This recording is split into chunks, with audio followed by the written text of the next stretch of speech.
శ్రీ కొణిదల పవన్ కళ్యాణ్.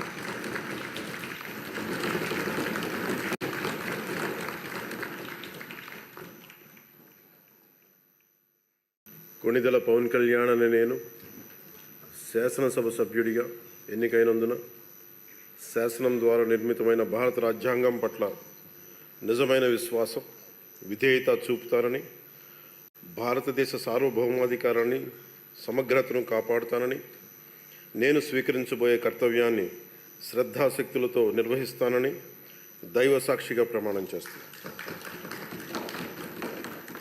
ఆంధ్రప్రదేశ్ శాసనసభ సభ్యుడైన కొణిదెల పవన్ కళ్యాణ్ అనే నేను సభా నియమాలకు కట్టుబడి ఉంటానని, వాటిని అనుసరిస్తానని, సభా మర్యాదలను పాటిస్తానని, సాంప్రదాయాలను గౌరవిస్తానని దైవ సాక్షిగా ప్రమాణం చేస్తున్నాను.